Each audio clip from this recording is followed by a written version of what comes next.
감사합니다.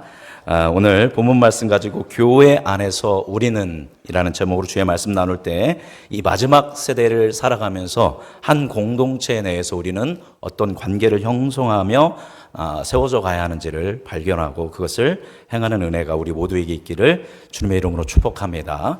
지난주에 우리는 예수님이 다시 오시는 주의 날, 그날을 위해서 어떻게 준비해야 하는가 하는 말씀을 나눴습니다. 가장 중요한 것은 우리가 누구의 자녀라고 했죠? 빛의 자녀, 그죠? 낮의 자녀, 즉 하나님의 자녀라는 겁니다. 우리가 잘나서 열심히 믿어서가 아닙니다. 오직 누구의 은혜로? 예수 그리스도의 은혜로, 그분의 대속의 사랑으로 우리는 하나님의 자녀가 되었고 빛의 자녀가 되었는 줄 믿습니다. 이 세대를 살아갈 때 나는 누구의 자녀다? 하나님의 자녀다, 빛의 자녀다라는 정체성을 확고하게 붙드는 여러분이 되길 바랍니다. 그렇게 믿음을 가지고 있으면 주님 내일 오셔도 무서워요, 안 무서워요? 무서울 필요가 없습니다. 그죠? 믿지 않는 사람에게는 주님이 오시는 종말의 때가 공포와 두려움의 대상의 날이지만 예수님을 구주로 믿는 하나님의 자녀들은 주님이 다시 오는 날이 완전한 구원이 이루어지는 가장 기쁘고 행복하고 감격스러운 날이다라는 것을 기억하라 말씀드렸습니다. 따라서 우리는 그 믿음을 가지고 어떻게 살아야 하느냐? 하나님의 전신갑주를 입는데 무엇으로 옷 입는다? 믿음을 가지고, 예수님에 대한 사랑을 가지고, 소망을 가지고 우리가 서로가 서로를 지지하고 격려하면서 함께 세워져가는 삶을 이 마지막 세대에 우리가 살아가야 한다라는 말씀을 나누었습니다. 자, 그런데 여러분이 여기 지금 앉아 계신 거, 그죠? 여러 가지 이유로 앉아 계시죠? 여러분이 앉아 계신 것은 여러분의 선택으로 온 것 같지만 알고 보니까 누가 불러서 오신 거예요? 하나님이 부르셨기 때문에 여러 가지 상황과 환경을 조성하셔서 여러분이 이 자리에 앉도록 하신 분은 우리의 구원자이신 하나님 아버지인 줄 믿습니다. 그렇게 불러서 모인 곳이 어디예요?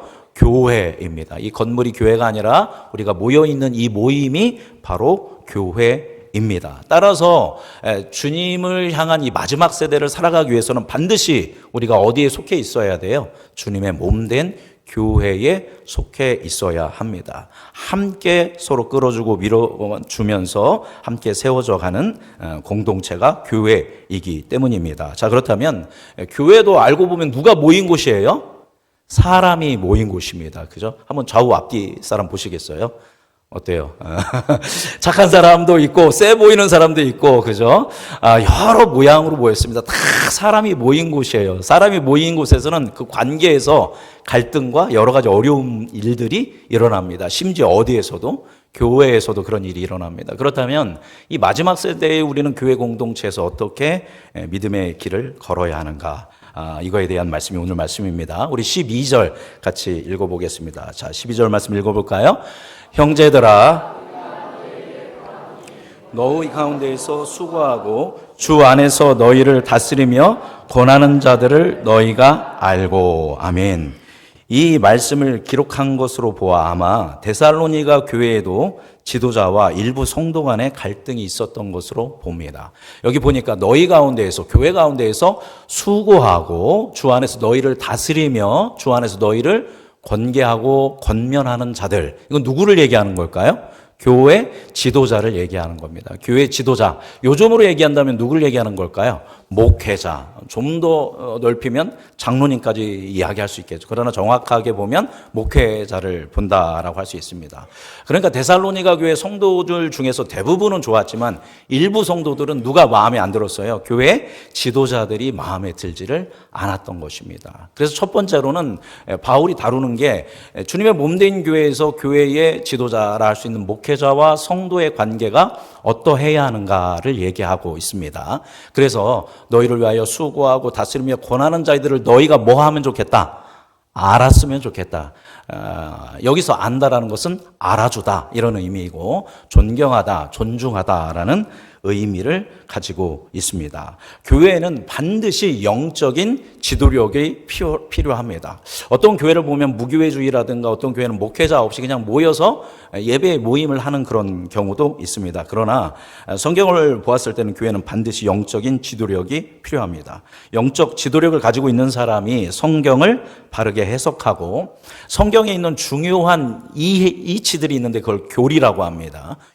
교리라고 하는데 그 건전 온전하고 건강한 교리를 가르치고 또 성도들로 하여금 영적으로 성숙하도록 도와주고 또 성도들이 때로 핍박과 고난 가운데 있을 때 믿음이 흔들리지 않도록 믿음을 지키도록 돕고 무엇보다도 일상 속에서 예수님을 위해 하나님 나라를 위해 살도록 돕는 것이 바로 영적 지도력이고 영적 가이드라고 할 수 있습니다. 그래서 제가 말씀드렸죠. 우리의 목자는 누굽니까? 지만근 목사가 목자가 아니죠. 우리의 유일한 목자는 누구다? 예수님이다. 그러면 목사는 뭐라고 했습니까? 양치는 개다. 그죠? 그래서 목자가 이렇게 양을 치고 있는데 목자가 시키는 대로 개가 막 달려가가지고 이렇게 치는 것처럼 어떻게 보면 저는 그런 목자가 치는 개라고 하니 굉장히 피하는 것 같지만 가이드입니다. 가이드. 목자는 누구고? 예수님이고 그러니까 영적 지도력을 가지고 있는 목회자들은 그런 가이드의 역할을 하는 겁니다. 나를 따르라 이게 아니라 여러분이 누구를 볼 수 있도록 예수님을 볼 수 있도록 예수님의 뜻에 합할 수 있도록 돕는 것이 이제 영적 지도력을 가지고 있는 목회자입니다. 따라서 아무나 목회자로 세울 수는 없습니다. 현재 우리 한국 기독교 장로회 교단의 경우는 목사가 되려면 신학대학교에서 4년 동안 공부를 해야 하고 대학원에서 또 2년을 공부합니다. 몇 년 공부한 거예요? 6년 공부했습니다. 이것으로 끝이 아닙니다. 2년 동안 전임 전도사 또 준목을 통해서 2년 동안 인턴 과정을 지나게 됩니다. 그럼 몇 년이 된 겁니까 이제? 8년이 됐죠. 그리고 여기 이때야 비로소 목사고시를 볼 수 있는 자격이 주어집니다. 그래서 목사고시를 합격하면 이제 어떤 교회에서 부목사로 청빙을 하게 되면 또 담임 목사로 청빙하면 비로소 목사가 되는 겁니다. 물론 군소교단에서 뭐 3년, 4년 하고 목사 되는 경우도 있지만 정통교단, 일반 교단은 목사가 되려면 최소 8년에서 남자들은 군대도 갔다 와야 하니까 10년의 시간이 걸리게 됩니다. 이렇게 또 그 10년의 공부를 하면서 여러 교회를 다니면서 교육전도사, 전임전도사, 준목, 부목사, 수련의 과정을 마치고 나서 어떤 교회에서 청빙을 받아 담임 목사가 되기까지는 더 많은 시간이 필요합니다. 그 긴 시간 동안에 이제 목회자가 되기 위해 훈련을 이제 성경 훈련, 신학 훈련, 영성 훈련, 목회 훈련, 성품의 훈련을 받게 되는 것입니다. 여러분 앞에 이제 제가 서 있죠, 그죠? 저도 한번 이 말씀을 준비하면서 얼마 동안 준비를 했나 보니까 제가 대전 고백교회에서 10년을 있었습니다. 10년 동안 있으면서 대학교 4년, 또 대학원 2년, 그다음에 군대 갔다 오고 또 전임 1년의 시간을 보냈습니다. 그렇게 하다가 이제 제주도로 가서 선교 훈련을 6개월 받고 그러다가 이제 부여에 있는 동남교회라는 교회에서 또 2년 반 동안 또 부목사로 섬겼습니다. 그러다가 경기도에 있는 수원교회라는 교회에서 또 3년을 섬겼습니다. 그러다가 또 서울로 가서 서울의 영신교회라는 교회에서 또 3년을 섬겼습니다. 그러다가 또 부족함을 느껴서 제주 열방대학에 이제 예수전도단이나 선교단체에서 5년 동안 또 훈련받고 또 스텝으로 섬겼습니다. 그러다가 또 대전의 고백교회로 다시 돌아가서 3년 동안 또 부교육자로 섬겼습니다. 그러다가 제가 어디로 왔을까요? 음성중앙교회로 오게 됐습니다. 제가 음성중앙교회에 오기까지 신학대학교 1학년 때부터 몇 년이 걸렸냐면 28년이 걸렸습니다. 그러니까 28년 동안 저를 뭐 한 거예요? 숙성시킨 겁니다. 물론 이제 임명재 목사님 저보다 10년 앞서 왔죠. 그러나 저는 그 28년의 시간 동안 성경 훈련, 또 성품 훈련, 말씀 훈련, 또 영성의 훈련 이런 훈련들을 열심히 해서 우리 음성중앙교회에 이제 청빙이 되어서 4년 전에 와서 이제 올해로 이제 내년 2월이 되면 만 5년이 됩니다. 총 28년의 훈련을 받았고 왔으니까 이제는 몇 년이 된 겁니다. 33년 이 정도 된 겁니다. 목사로서 훈련 받은 이 기간이 자, 이 정도 되면 33년 훈련 받았으면 제가 어떠해야겠습니까? 아주 탁월하고 영성 있고 여러분 눈만 쳐다봐도 무슨 생각을 하고 있는지 알고 있고 그죠? 이런 막 영역 있고 막 제가 손을 얹으면 막 날아다니고 그죠? 이런 역사가 있어야 하지 않겠습니까? 그래서 여러분들이 막 저를 우리 목사님 대단해 이렇게 해야 할 정도의 영성을 가져야 하는데 저를 스스로 바라보면 말씀도 그렇고 성품도 그렇고 인격도 그렇고 영성도 그렇고 한 교회를 수많은 영혼을 담당해서 나아가기에는 너무나도 턱없이 부족함을 느끼게 됩니다. 부족함을 느끼면 뭐 할 수밖에 없어요. 제가 기도할 수밖에 없죠. 주님 제발 살려달라고 우리 교회를 건강한 교회를 이끌기 위하여 또 온전한 말씀을 선포하기 위해 지혜를 달라고 엎드릴 수밖에 없는 것입니다. 그런 오랜 기간 하더라도 그죠? 그러니까 웬만한 목사님은 건강한 교단의 웬만한 목사님은 최소 몇 년 이상 10년에서 20년 이상의 신학 훈련, 말씀 훈련, 성품 훈련을 받고 목회자로 세워져서 교회를 지도하게 되는 겁니다. 그런데도 막 뭐를 많이 일으켜요. 문제를 많이 일으키는 것이 안타까운 현실이죠. 그러니까 교회에서 아무나 야, 너 열심히 믿는구나 한다고 해서 지도자로 세울 수 있는 게 아니다라는 것을 이제 바울이 이야기합니다. 그러면 바울은 그런 교회 지도자들을, 목회자들을 어떻게 대하라고 하나요? 우리 13절 읽어보겠습니다. 13절 읽어볼까요? 그들의 역사로 말미암아 그 목회자들이 섬기는, 역사라는 건 섬기는 것을 얘기하는 겁니다. 그것으로 말미암아 목회자를, 교회 지도자를 어떻게 해요? 사랑 안에서 어떻게 여겨라? 가장 귀히 여겨라. 이 말씀을 읽는데 얼마나 행복한지야. 우리 교회에서 누구를 가장 귀히 여겨라? 목회자를 사랑 안에서 가장 귀히 여겨라 라는 말씀. 참으로 송구스러운 말씀이 아닐 수가 없습니다. 그죠? 이렇게 부족한데 공동체에서 가장 사랑 안에서 귀히 여겨라 라고 이렇게 바울은 얘기하고 있습니다. 성경은 여기에서만 그렇게 이야기하지 않습니다. 우리 디모데 전서 5장 17절. 자, 디모데전서 5장 17절 읽어보겠습니다. 잘 다스리는 장로들은 배나 존경할 자로 알되 말씀과 가르침에 수고하는 이들을 더할 것이니라. 아멘. 여기서 장로는 목사도 장로입니다. 그런데 이제 가르치는 장로죠. 그래서 장로들을 배나 존경하고 말씀과 가르침에 수고하는 이들은 더할 것이라 라고 이야기합니다. 자, 히브리서 13장 17절. 히브리서 13장 17절 읽어보겠습니다. 너희를 인도하는 자들에게 순종하고 복종하라. 그들은 너희 영혼을 경성하기를 자신들이 청산할 자인 것 같이 하느니라. 그들로 하여금 즐거움으로 이것을 하게 하고 근심으로 하게 하지 말라. 그렇지 않으면 너희에게 유익이 없느니라. 아멘. 너희를 인도하는 교회 지도자들에게 뭐 하래요? 순종하고 복종하래요. 왜냐하면 교회에 대한 나중에 책임은 하나님이 성도에게 묻는 게 아니라 누구에게 물어요? 목회자에게, 교회 지도자에게 묻기 때문에 교회 지도자는 나중에 누구하고 결산해야 돼요? 하나님의 결산해야 하기 때문에 당연히 교회를 사랑하고 교회에 충성을 하기 때문에 순종하고 복종하라는 것이죠. 그래서 그들로 하여금, 목회자로 하여금, 교회 지도자들로 하여금 즐거움으로 섬기고 근심으로 하지 않도록 하여라. 만약에 그렇지 않으면 누구에게 유익이 없다. 목회자에게, 교회 지도자에게 유익이 없는 게 아니라 성도 자신에게 유익이 없다라고 하고 있습니다. 잘 들어보니까 사랑 안에서 가장 귀히 여기고, 그죠? 배나 존경하고 목회자한테 순종하고 복종하고 근심하지 않고 즐거움을 일할 수 있도록 서포트하라고 하니까 다 누구 좋으라는 소리예요? 목회자 좋으라는 소리입니다. 목사님 가만히 설교 들어보니까 지금 목사님한테 잘하는 소리 아닙니까? 이렇게 들으시면 큰일 납니다. 그죠? 어떻게 보면 바울도 사역자니까 이거 너무 목회자 편 드는 거 아니야? 이렇게 생각할 수 있습니다. 그죠? 그러나 역으로 해석하면 어떻게 되는 겁니까? 우리 12절을 다시 한번 보도록 하겠습니다. 자, 12절. 다음으로 그대로 있습니다. 잘 읽어보겠습니다. 형제들아, 우리가 너희에게 구하노니 너희 가운데에서 수고하고 주 안에서 너희를 다스리며 권하는 자들을 너희가 알고. 목회자에게 있어서, 교회 지도자에게 있어서 반드시 먼저 선행되어야 할 것이 있다라는 겁니다. 성도들에게만 이런 걸 요구하는 것이 아니라 첫 번째, 목회자는 우리 성도들을 위해서 뭐 하는 사람이래요?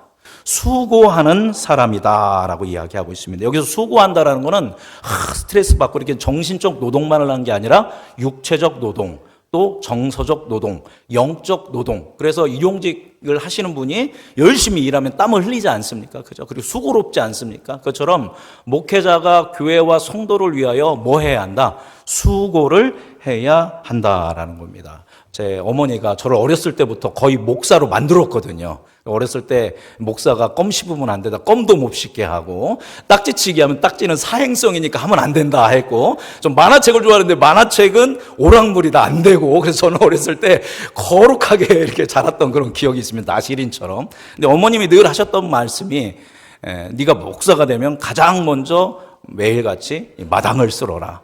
교회의 마당새가 되어야 한다. 섬기는 사람이 되어야 한다. 늘 그렇게 귀에 인이 박히도록 그렇게 늘 말씀을 하여 주셨던 것이 기억이 납니다. 목회자는 뭐 해야 돼요? 수고해야 합니다. 누구를 위해서? 성도를 위하여, 교회를 위하여, 하나님 나라를 위하여 수고를 해야 한다라는 것이 먼저 목회자가 선행되어야 한다라는 것입니다.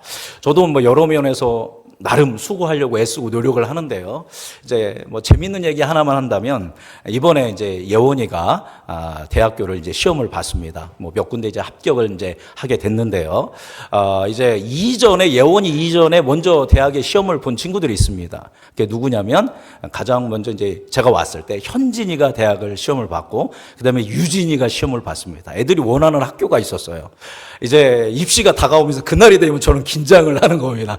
열심히 새벽마다 이제 아이들을 위해서 기도하는 겁니다. 뭐라고 기도했을까요? 이 아이들이 소망하는 길이 열려주시고 하나님이 가장 합당한 길로 열어주시옵소서. 그러나 가하시다면 이번에 꼭 뭐 해주십시오? 붙여주십시오. 그래서 아이들이 이제 대학을 붙는데 점점 더 좋은 대학을 붙을 때마다 제가 너무 행복한 거예요. 간절하게 기도하고 너무 행복했습니다.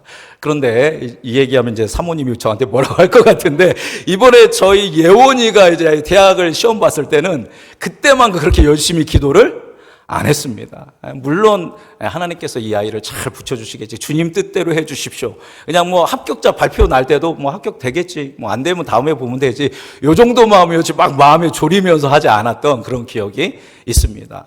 사실 알고 보면 누구에게 더 마음을 써야 돼요?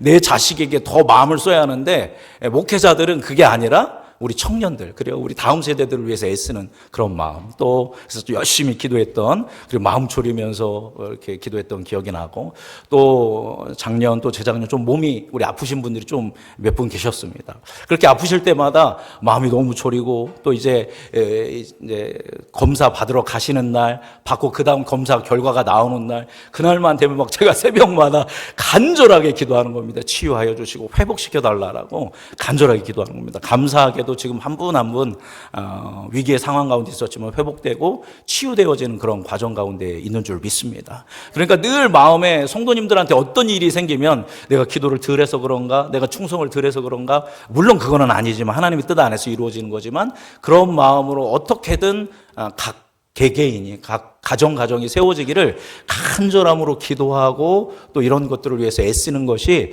목회자의 마음인 것 같습니다. 그러니까 목회자는 먼저 뭐 해야 돼요? 수고해야 합니다. 여러분이 볼 때 제가 수고하는 것 같지 않으면 조용히 다가오셔서 요즘 목사님 좀 수고가 덜 하신 것 같습니다, 이렇게 얘기하면 제가 더 열심히 수고하도록 하겠습니다. 두 번째, 주 안에서 너희를 뭐 하는 사람이다? 다스리는 사람이다. 그러니까 목회자는 뭐 하는 사람이에요? 다스리는 사람이에요. 또 이렇게 하면 우리 기분 나쁠 수 있습니다. 그렇죠? 누가 나를 다스리면 기분이 좋아요, 나빠요? 나쁩니다. 나는 내가 했으면 좋겠어요. 그런데 여기서 다스린다라는 건 지배하다라는 말이 아닙니다. 앞서 제가 어머니가 하셨던 말씀, 마당새처럼 살아야 한다라는 이 말씀, 그건 뭐냐면 지배하고 리더로 서는데, 그걸 섬김의 리더십이라고 하죠. 영어로 서번트 리더십이라고 하는데, 어떻게 다스리냐면 섬김으로 다스리는 겁니다. 이렇게 하십시오, 저렇게 하십시오가 아니라 먼저 누가 하는 거예요? 목회자가 먼저 하는 겁니다. 그래서 다스림으로서, 서번트로서 섬기면서 이 모든 것들을 먼저 본을 보여주면서 그렇게 교회를 다스려가고 세워가야 한다는 것이고요. 세 번째는 뭐 하는 자들이다? 권하는 자들이다라는 겁니다. 여러분, 저는 여러분에게 뭐 할 수 있어요? 권할 수 있습니다. 여기서 권하다라는 것은 권계하다라는 겁니다. 책망하다라는 겁니다. 여러분이 믿음의 생활, 기도의 생활, 또 뭔가 온전한 선택을 하지 않을 때는 제가 뭐 할 수 있어요? 책망할 수 있습니다. 그건 제가 책망하는 것이 아니라 주님이 주신 권위 가운데 여러분의 신앙이 제대로 세워지기를 소망하면서 책망하는 역할을 하는 것입니다.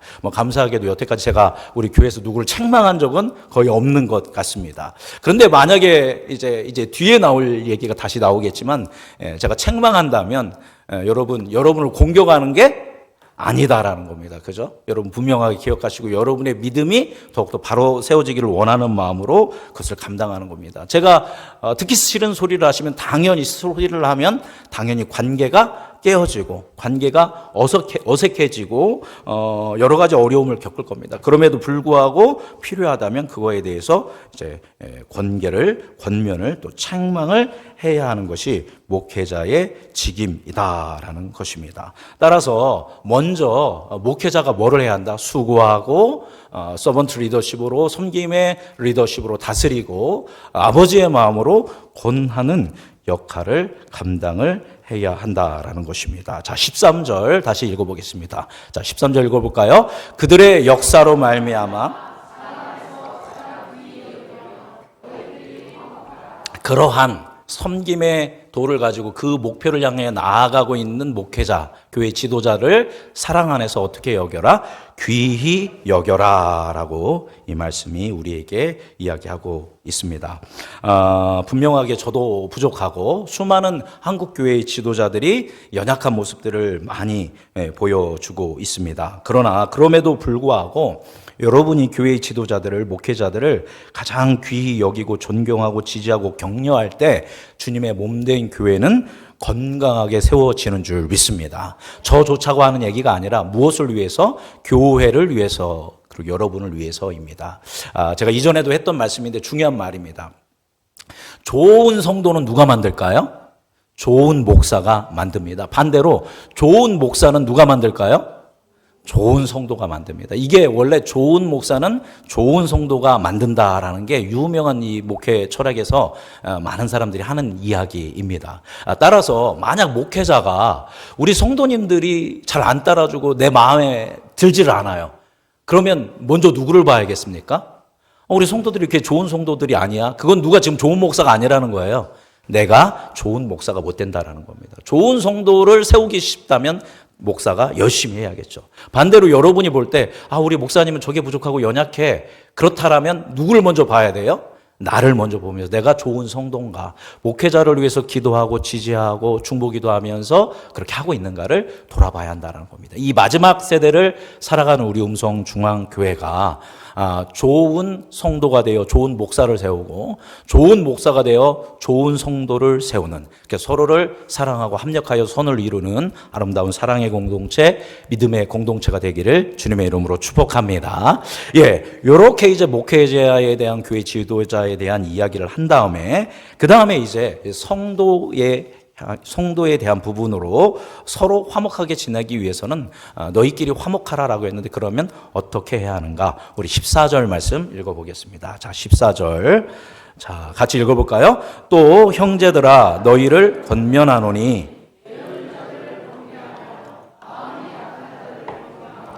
힘이 없는 자들을 붙들어주며 모든 사람에게 오래 참으라. 아멘. 화목한 교회 공동체, 먼저 성도와 목회자 간에 어떻게 해야 하는가, 교회 지도자 간에 어떻게 해야 하는지를 보았고 이제는 성도와 성도 간에 어떻게 해야 하는지를 이야기하고 있습니다. 여기 보니까 제가 노란 글씨로 친절하게 세 부류를 기록해 놨습니다. 첫 번째, 교회 내에 어떤 사람들이 있대요? 게으른 사람이 있대요. 두 번째, 어떤 사람이 있대요? 마음이 약한 사람, 우리말로는 소심한 사람이죠. 세 번째, 뭐가 없는 사람? 힘이 없는 사람들이 있다라는 겁니다. 이런 사람들의 특징이 뭘까요? 이제 여러분이 이제 교회는 한 몸이기 때문에 여러분 한 분 한 분이 다 역할이 있습니다. 어떤 분은 넘치도록 그 역할을 하고 있는 분도 있고, 어떤 분은 아직 워밍업 중인 분도 있고, 어떤 분은 아직 하지 않는 분들도 있을 것입니다. 그런데 여기 보니까 게으른 사람들, 또 마음이 약한 사람들, 힘이 없는 사람들의 특징은 교회 안에서 뭐의 역할을 잘 못해요? 성도로서 내가 감당해야 할 역할을 온전히 감당하지 못하고 있는 지체들이라고 볼 수 있습니다. 여러분, 이것 외에도 성품적으로나 여러 가지로 나와 맞지 않고 부족한 사람일 수도 있다라는 것입니다. 그러니까 이런 분들은 교회 일을 해요, 안 해요? 교회 일, 제가 이제 오해하지 말고 들으십시오. 교회 일을 하라는 얘기가 아닙니다. 그죠? 내가 그리스도인으로서 그 역할을 감당하지 못하고 있는 교회에서 연약한 지체들. 그래서 교회는 보면 누가 다 하냐면 열심히 하는 사람들이 모든 주도권을 갖고 있습니다. 반면에 이런 이제 소외된 사람들은 오래 교회를 다녀도 변두리에 있는 그런 모습들이 우리 안에 있을 수도 있다라는 것을 이제 이것이 보여주고 있습니다. 그런 사람들에 대해서 이제 교회에서 우리 성도들이 이런 연약한 또 소외당하고 있고 함께하지 못하고 있는 이런 분들을 향해서 우리는 어떻게 해야 하느냐? 첫 번째, 게으른 사람들은 어떻게 하래요? 권계하라고 하고 있습니다. 여기서 게으르다. 이제 데살로니가에 이런 사람들이 있습니다. 이제 주님이 곧 뭐 한다고 했죠? 다시 오실 거라고 생각하니까 열심히 할 필요가 있어요, 없어요? 없어요. 신앙생활하는 것도 대충 하고, 가정생활도 대충 하고, 또 직장생활도 대충 하고, 뭐든지 대충 하는 겁니다. 누가 오면 다 끝나니까. 예수님이, 하나님이 오시면 다 끝나니까 대충 하는 겁니다. 그것이 무엇으로 드러나게 돼 있어요? 게으름으로 드러나게 되어 있다라는 것입니다. 이거는 나태한, 또 군인이 대열에서 탈영한 이런 의미를 가지고 있습니다. 그런 사람들에게는 분명히 힘도 있고 능력도 있고 충분히 감당할 수 있는데 이런 잘못된 신앙과 세계관으로 게으름에 빠져 있다라면 그 사람은 뭐 해야 한다? 권계해야 한다. 따끔하게 얘기를 해줘서 온전한 신앙생활을 할 수 있도록 바로잡아야 한다라는 것이고요. 자, 두 번째, 어떤 사람들이 있습니까? 마음이 약한 사람들, 소심한 사람들입니다. 여러분, 기독교 신앙은 각자 도생이 아닙니다. 너는 너 믿음, 나는 나 믿음, 타인의 믿음은 건드리지 말고 이렇게 하는 것이 아니라 함께 지어져 가는 겁니다. 그래서 게으른 사람에게는 권계하는 반면 소심하고 마음이 약한 사람은 어떻게 해줘야 한다? 격려해줘야 합니다. 지지하고 격려해주면 할 수 있다. 당신은 할 수 있습니다. 천천히 하십시오. 괜찮습니다. 라고 하면서 격려하고 지지해야 합니다. 이 당시에는 이제 먼저 이제 죽은 사람들도 있고 자기가 주님 오시기 위해 전에 죽으면 어떻게 하는가 해서 걱정하는 사람이 있다고 이전에 얘기했죠. 그런 사람들의 마음을 이제 강하게 서로 격려하고 지지해줘야 한다라고 했고요. 마지막으로 힘이 없는 자들. 여기서 힘이 없는 자들은 누구를 얘기하는 거냐면 여러 의미가 있습니다. 가난한 사람들, 또 능력이 부족한 사람들, 또 권력이 없는 사람들, 이런 사람들도 얘기하지만 더 정확하게는 이제 예수를 믿지 않다가 누구를 믿기 시작했어요? 예수를 믿기 시작했습니다. 그럼 뭐가 바뀌어야 돼요? 삶의 방식이 바뀌어야 합니다. 그런데 이제 데살로니가 이제 처음 설교 듣는 분들은 낯설겠지만 예전에 제가 이제 설교 들었던 거 보면 데살로니가 사람들은 어떤 사람이라고 했어요? 음란한 사람들이었습니다. 그리고 세상의 세속적 가치를 최고로 추구하는 사람들이었습니다. 이런 사람들이 누구를 믿게 되었어요? 예수를 믿으니까 이제 거룩한 삶을 살아야 합니다. 구별된 삶을 살아야 하는데 여전히 어디에서 벗어나지를 못해요? 음란함에서 벗어나지를 못합니다. 여전히 세속의 기쁨과 즐거움과 가치에서 벗어나지를 못해요. 뭐 하고 싶은데 거기에서 벗어나고 싶은데 제대로 예수를 믿고 예수를 닮고 싶은데 그럴 힘이 있어요, 없어요?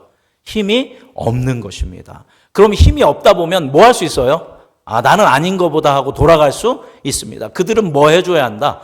붙들어줘야 한다는 겁니다. 이게 붙들다는 건 두 팔로 꽉 안아준다라는 것입니다. 그래서 우리 성도 간에 보았을 때 권계가 필요한 사람은 권계를, 그리고 격려가 필요한 사람은 격려를, 그리고 붙들어주는 도움이 필요한 사람은 함께 세워져 가는 일들이 필요하다라는 것입니다. 그렇게 하기 위해서 모든 사람에게 어떻게 해라?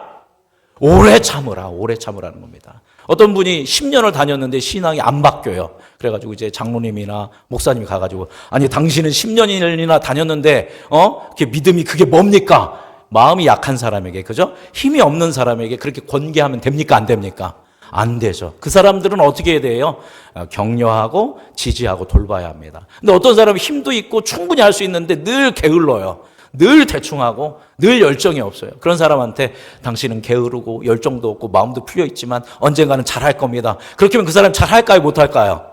그래도 되나 보다 해가지고 계속 게을러지는 것입니다. 그래서 그 사람에 맞게 우리가 다가가고 돌보고 도와야 한다라는 것입니다. 그러려면 성도 간에 뭐가 있어야 돼요? 서로에 대한 관심이 있어야 합니다. 여러분 저에게 관심이 있으신가요?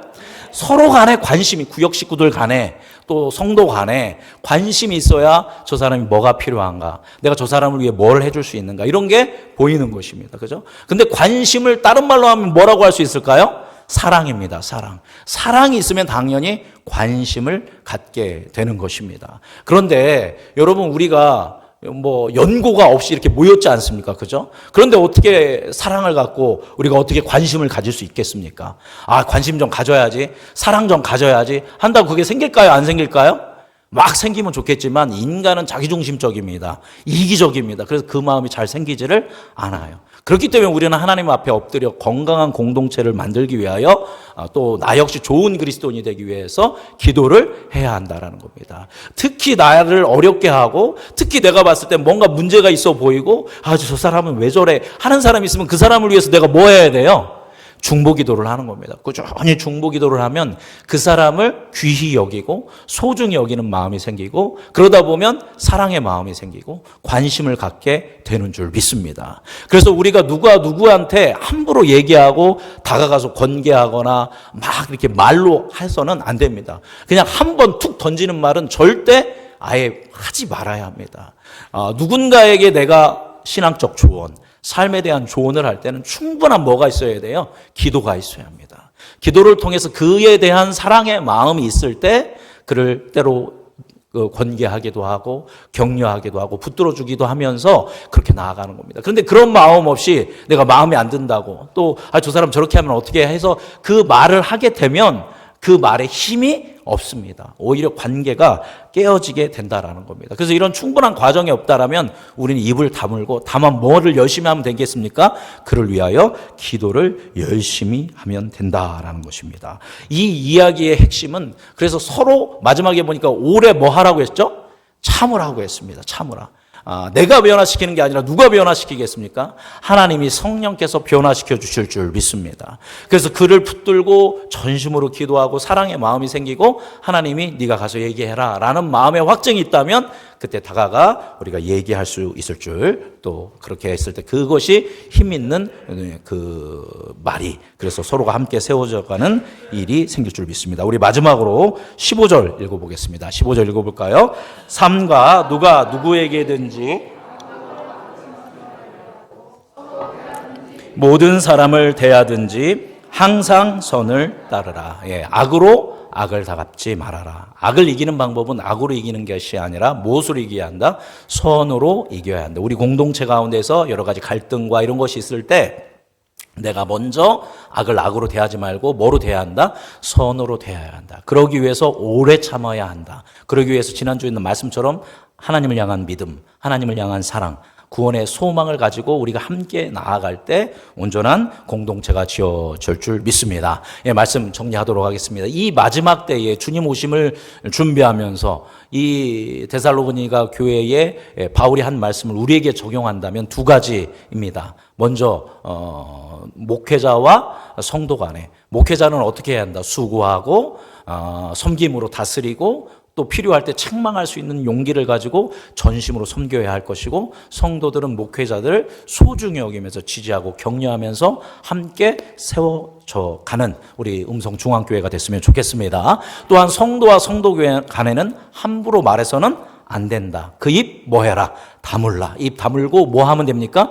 기도하고 사랑이 생기고 하나님의 감동이 주시면 그때는 우리가 말할 수 있죠. 그렇게 함께 서로 존중하며 오래 참으면서 아름다운 믿음의 공동체를 세워가는 우리 음성중앙교회가 되기를 간절히 소망합니다. 기도하겠습니다. 살아계신 주님,